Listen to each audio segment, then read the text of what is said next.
ভীষণ মজাদার শীতল ভর্তা বানালাম আজকের এই রেসিপি দেখতে সঙ্গেই থাকুন। আসসালামু আলাইকুম, গ্রামীণ বগুড়ায় আপনাদেরকে স্বাগতম। এই রেসিপি দেখলে আপনারা বুঝতে পারবেন শীতল কিভাবে বানাতে হয়, ভর্তা কিভাবে করতে হয় এবং এটা খেতে কতটা মজাদার।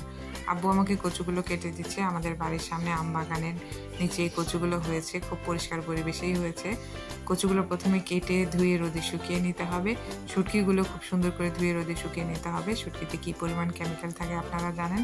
শুটকিগুলো খুব সুন্দর করে শুকিয়ে গেলে ঢেঁকিতে এটা গুঁড়া করে নিতে হবে। গুঁড়া করা হয়ে গেলে শুকিয়ে রাখা কচু, রসুন এবং আদা, হলুদ একসাথে পেস্ট করে এভাবে বড়া বানিয়ে 3-4 দিন শুকিয়ে নিলেই তৈরি হয়ে গেল শীতল। এই শীতলগুলো এখন এভাবে তাওয়ায় হালকা করে ভেজে নিতে হবে। ভেজে নিয়ে পানিতে ভিজিয়ে রাখতে হবে কিছুক্ষণ নরম হওয়ার জন্য। এরপরে রসুন, পেঁয়াজ এবং কাঁচামরিচ কেটে নিতে হবে। অনেকে শুকনা মরিচ দিতে চান, তবে আমি সাজেস্ট করি কাঁচামরিচের ফ্লেভার এবং ঝালটা খুব সুন্দর আসে।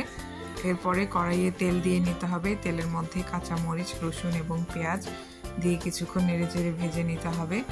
এরপরে এর মধ্যে রেখে দেওয়া শীতল অথবা হাত দিয়ে ভেঙে অথবা গোটাও দিতে পারবেন, দিয়ে এইভাবে ভেজে নিতে হবে।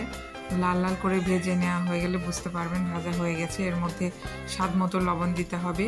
এরপর পাটায় অথবা ব্লেন্ডারেও করতে পারেন। আমি পাটাই করেছি। পাটায় বেটে ভর্তা করলে অনেকে ভাবেন যে খুব মজা হয়, তো পাটাই করে দেখেছি। আলহামদুলিল্লাহ খুবই মজা ছিল, খেতে ভীষণ ভালো লেগেছে।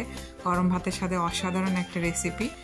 আপনাদের লাগলে অবশ্যই ইনবক্সে জানাবেন। ধন্যবাদ সবাইকে।